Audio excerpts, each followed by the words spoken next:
అంటూ పొగడ్తలతో ముంచెత్తిన వారు నేడు 100 కోట్ల కుంభకోణం ఆరోపణలతో అదే వ్యక్తిని నిందిస్తున్నారు. ఆశ్చర్యకరం ఏమిటంటే ఈ రెండు మాటలు విపక్షం నుంచి రాలేదు. పొగిడింది తిట్టింది ఒకే పార్టీకి చెందిన నేతలే. 5 ఏళ్ల పాలనలో ఏం జరిగిందో చెప్పకుండా ఇప్పుడు వాపోవడం విడ్డూరంగా మారింది.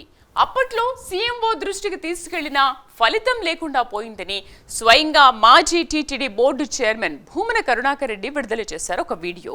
అధికారిని పేరు చెప్పకపోయినా ఆమె పనిచేసిన శాఖల వివరాలు చెప్పడంతో ఎవరి గురించి మాట్లాడుతున్నారో స్పష్టంగా అర్థమవుతోంది. అయితే భూమనపై వచ్చిన ఆరోపణలకు ఆయన సమాధానం ఇచ్చారా, లేక వైసీపీ హయాంలో జరిగిన నొక్కుడు ఏ స్థాయిలో ఉందో చెప్పాలని తలుచుకున్నారా? ఇప్పుడు నిగ్గు తేలే సమయంలో బాధ్యతను పక్కవారి మీదకు నెట్టే ప్రయత్నమా? మాజీ సీఎం జగన్ కు అన్నీ తెలిసే అక్రమాలు సాగాయ. జస్ట్ 1 వీడియో ఎన్నో అనుమానాలకు తావిచ్చేలా చేస్తోంది. ఇందుకీ ఆ కుంభకోణం వెనక అసలు గోలేంటో ఇప్పుడు చూద్దాం.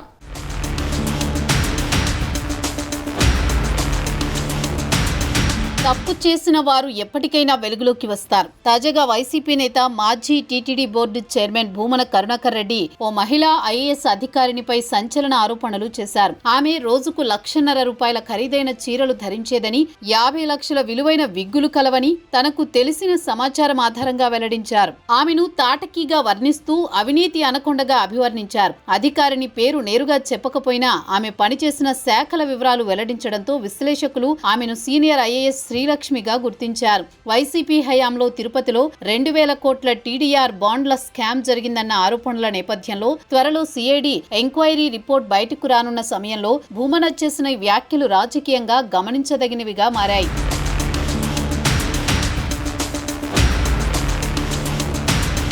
వాస్తవంగా భూమన కరుణాకర్ రెడ్డి చేసిన వ్యాఖ్యల తీవ్రతను కలిగించినవే. సీనియర్ ఐఏఎస్ అధికారిని శ్రీలక్ష్మిపై ఆయన సర్వీసులో ఉన్నంతకాలం డబ్బు సంపాదనకే ప్రాధాన్యమిచ్చారని ఆరోపించారు. సీఎంఓకి అప్పట్లో కంప్లైంట్ చేసినా స్పందన లేకుండా పోయిందని చెప్పడం ద్వారా జగన్ ప్రభుత్వ తీరును పరోక్షంగా ఎండగట్టారు. ఆమెను అవినీతి అనకొండగా వర్ణిస్తూ రాష్ట్ర మంత్రులందరినీ పూచిక పుల్లల్లా చూస్తూ తన శాఖ మంత్రులను కూడా లెక్క చెయ్యని ధోరణిని విమర్శించారు.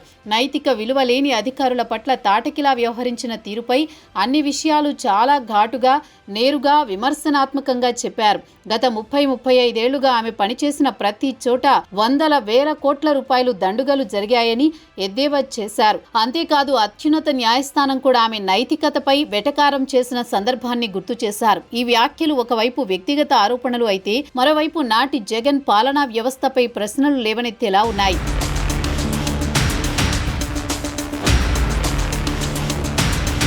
ఐఏఎస్ అధికారిని పేరు నేరుగా చెప్పకపోయినా జగన్ హయాంలో పురపాలక శాఖ బాధ్యతలు నిర్వహించిన శ్రీలక్ష్మి గురించి భూమన కరుణాకర్ రెడ్డి చేసిన వ్యాఖ్యలు తీవ్ర చర్చనీయాంశంగా మారాయి. 1988 బ్యాచ్ కు చెందిన ఆమె ఆంధ్రప్రదేశ్ పురపాలక శాఖ మాజీ కార్యదర్శిగా పనిచేశారు. గతంలో అక్రమ మైనింగ్ కేసులో ఆమెపై సిబిఐ దర్యాప్తు జరగడం, 2011లో అరెస్టు కావడం, తర్వాత బెయిల్ మీద విడుదల కావడం, ఈ సంఘటనలన్నీ ఆమె వివాదాస్పద సేవా జీవితంలో భాగమే. విభజన తర్వాత తెలంగాణకు కేటాయించిన వైసీపీ అధికారంలోకి వచ్చిన తర్వాత ఆమె మళ్లీ ఏపీ క్యాడర్ కు వచ్చారు.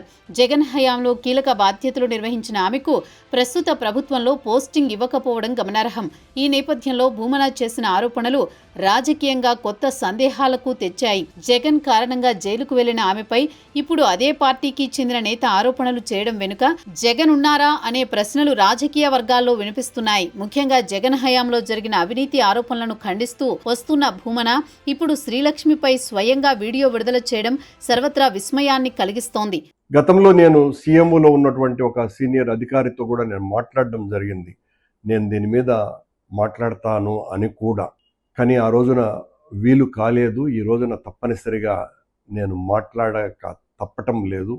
దీనికి ప్రధానమైనటువంటి కారణం ఒక అవినీతిలో అనకొండ లాంటి ఒక అధికారిని, రాష్ట్రంలో ఉన్నటువంటి మంత్రులనందరినీ కూడా పూచిక పుల్లల్లాగా చూసేటువంటి అధికారిని, మరి తన శాఖకు ఇన్ఛార్జిగా ఉండేటువంటి మంత్రులనైతే లెక్క కూడా చేయనటువంటి అధికారిని, ఆ అధికారిని డబ్బులు సంపాదించటమే తప్ప ఏ నైతిక విలువలు లేనటువంటి మనిషిగా, ఒక మాటలో చెప్పాలంటే ఓ తాటకిలాగా కింది అధికారుల పట్ల వ్యవహరించేటువంటి ఆమె తిరుపతిలో మేము నూతనంగా రోడ్లు వేస్తున్నాము కనుక ఆ రోడ్లను కోల్పోయి ఆ రోడ్ల వలన స్థలాలు కోల్పోయేటువంటి వాళ్లను టీడీఆర్ బాండ్ల పేరుతో దోపిడీ చేయటానికి,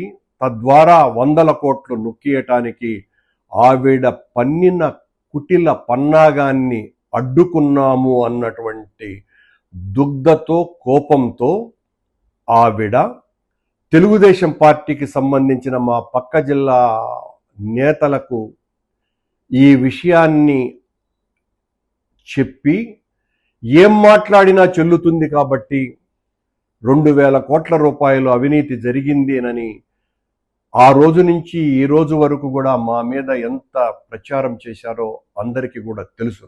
జగన్ పాలనలో 1,000 కోట్ల అవినీతి ఆరోపణల్లో టీడీఆర్ బాండ్ల వ్యవహారం ఒక కీలక అంశంగా మారింది.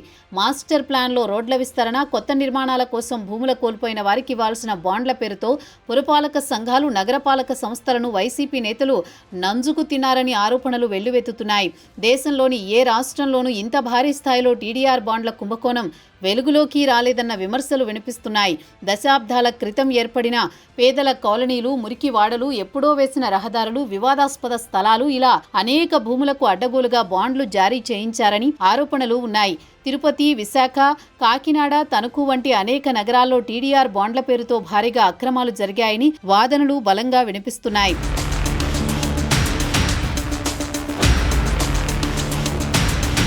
జగన్ 5 ఏళ్ల పాలనలో టీడీఆర్ బాండ్లు అత్యధికంగా జారీ చేసిన నగరపాలక సంస్థల్లో తిరుపతి మొదటి స్థానంలో నిలిచింది. నాటి ఎమ్మెల్యే భూమన కరుణాకర్ రెడ్డి, ఆయన కుమారుడు తిరుపతి డిప్యూటీ మేయర్ అభినయ్ రెడ్డి నగరపాలక అధికారులతో కుమ్మక్కై కోట్లు నొక్కేసేందుకు మార్గం సుగమమైందన్న ఆరోపణలొచ్చాయి. తిరుపతిలో 4,000 కోట్ల టీడీఆర్ బాండ్ల కుంభకోణం చోటు చేసుకున్నట్లు అప్పట్లో ఆరోపణలు వెల్లువెత్తాయి. కమిషన్ల రూపంలో 500 కోట్లు నేతల జేబుల్లోకి చేరాయని టీడీపీ నేతలు బహిరంగంగా ఆరోపించారు.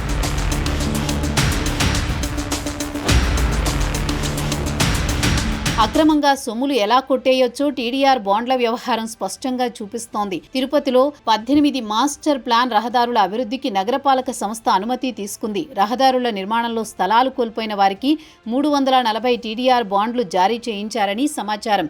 అయితే నివాస ప్రాంతాల్లో ఉన్న స్థలాలను కమర్షియల్ జోన్లుగా చూపించి బాండ్ల విలువను గణనీయంగా పెంచినట్లు ఆరోపణలు ఉన్నాయి. ఈ వ్యవహారంలో వైసీపీ నేతలకు నాటి సబ్ రిజిస్ట్రార్లు సహకరించారని వాదనలు వినిపిస్తున్నాయి. ఎంపిక చేసిన కొందరు ఏజెంట్ల ద్వారా ఈ బాండ్లు రాష్ట్ర వ్యాప్తంగా ఉన్న బిల్డర్లకు విక్రయించి కోట్ల రూపాయలు కొట్టేశారని ఆరోపణలు వెల్లువెత్తుతున్నాయి.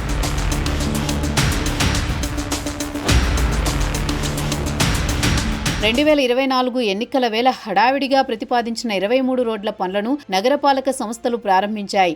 ఇందుకోసం మొత్తం 1,389 ఆస్తులను సేకరించారు. ఇందులో 1,149 ఆస్తులు టీడీఆర్ బాండ్లకు అర్హత కలిగి ఉన్నప్పటికీ అప్పట్లోనే 442 బాండ్లు జారీ చేయగా మరో 707 బాండ్లు పెండింగ్లో పెట్టారు. గొల్లవానిగుంట, కొర్లగుంట రోడ్లతో పాటు మాస్టర్ ప్లాన్లో ఉన్న ఇతర రహదారులకు 1,121 మంది నుంచి భూములు స్వాధీనం చేసుకున్నారు. ఇక్కడే అధికారులు తమ తెలివిని ప్రదర్శించారు. వార్డు సచివాలయాల్లో నోటిఫికేషన్ వివరాలను పొందుపరిచినప్పటికీ భూమి యాజమానులకు సమాచారం ఇవ్వకుండా భూసేకరణ ప్రక్రియను పూర్తి చేశారు. చాలా మందికి నోటీసులు ఇవ్వకుండా, ఎలాంటి ఒప్పందాలు లేకుండానే భూములు తీసుకున్నారని ఆరోపణలు వెల్లువెత్తాయి.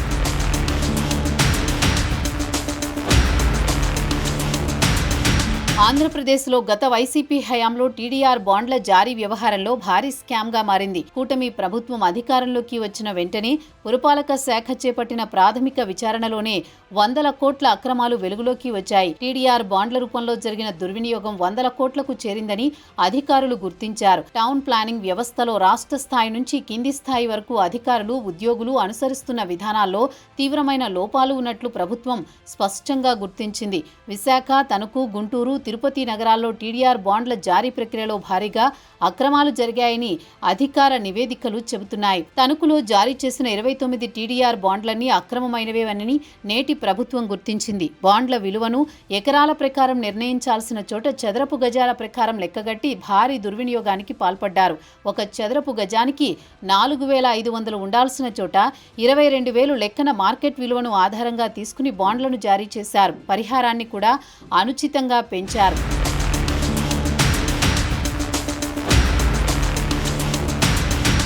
భూసేకరణ ప్రక్రియను పూర్తిగా ఇష్టారాజ్యంగా నిర్వహించారు. స్థలం కోల్పోయిన భూమికి సమీపంలో ఉన్న ధరను పరిగణలోకి తీసుకోవాల్సిన చోట 1.4 కిలోమీటర్ల దూరంలో ఉన్న భూమి విలువను ఆధారంగా తీసుకుని బాండ్లను జారీ చేయడం పెద్ద స్కామ్ గా భావిస్తున్నారు. తిరుపతిలో 2 టీడీఆర్ బాండ్లలో చదరపు గజానికి 40,000గా అధిక ధర చూపించినట్లు బయటపడింది. ఇది ఒక్కచోటే కాదు, గుంటూరులో చదరపు గజానికి 9,000 ఉండాల్సిన చోట 20,000గా లెక్కగట్టి బాండ్ల జారీ చేశారు. విశాఖపట్నంలో అయితే గిఫ్ట్ డీడ్ రిజిస్ట్రేషన్ చేయకుండా కేవలం నోటరీ అప్రూవల్ ఆధారంగా బాండ్లు జారీ చేసి అక్రమాలకు పాల్పడ్డారు. రాష్ట్ర వ్యాప్తంగా ఇలా వందల కోట్ల రూపాయలు టీడీఆర్ బాండ్ల రూపంలో అధికారులు అక్రమార్కుల కుమ్మక్కుతో దోచుకున్నారన్న ఆరోపణలు వెల్లువెత్తుతున్నాయి. టీడీఆర్ బాండ్ల వ్యవహారంలో నొక్కేసిన డబ్బుల్లో భూమన కరుణాకర్ రెడ్డి పాత్ర కీలకమన్న ఆరోపణలు రాజకీయంగా తీవ్రతను సంతరించుకున్నాయి. ఈ నేపథ్యంలో త్వరలో ఆయనపై చర్యలు తీసుకునే అవకాశం ఉందని వైసీపీ వర్గాలు భావిస్తున్నాయి. దీంతో నాటి అక్రమాల అంశాన్ని పక్కదారి పట్టించేందుకు పార్టీ వేసిన వ్యూహంగా భావించే అభిప్రాయాలు వ్యక్తమవుతున్నాయి.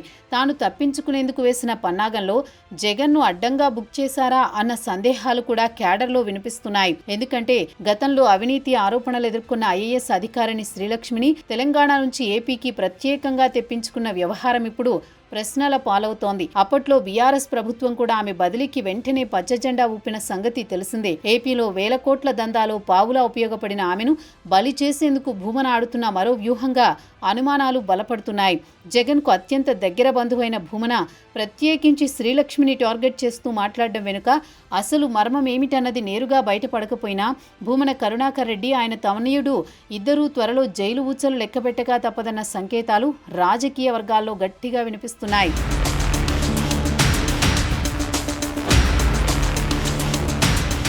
ఇంతకీ ఇది వ్యక్తుల మధ్య మాటల పోరాటమా, లేక జగన్ పాలనా వ్యవస్థలోని లోపాలను బయటపెట్టే ప్రయత్నమా? గత పాలనలో జరిగిన వ్యవహారాలపై ఇప్పుడు ప్రశ్నలు లేవనెత్తడం, అప్పట్లో స్పందించిన అధికార వ్యవస్థపై ఇప్పుడు విమర్శలు చేయడం, ఇది నిజంగా విచిత్రంగా మారింది. అధికారంలో ఉన్నప్పుడు మౌనంగా ఉండి ఇప్పుడు వేదికలపై విమర్శలు చేయడం వెనుక అసలు ఉద్దేశం ఏమిటో ప్రజలకే తెలియాలి. గత ప్రభుత్వ హయాంలో జరిగిన స్కామ్లన్నీ ఒక్కొక్కడిగా బయటపడుతుండడంతో వేళ్లన్నీ మాజీ సీఎం జగన్ వైపే చూపించడంపై ప్రజలు నిశితంగా గమనిస్తున్నారు.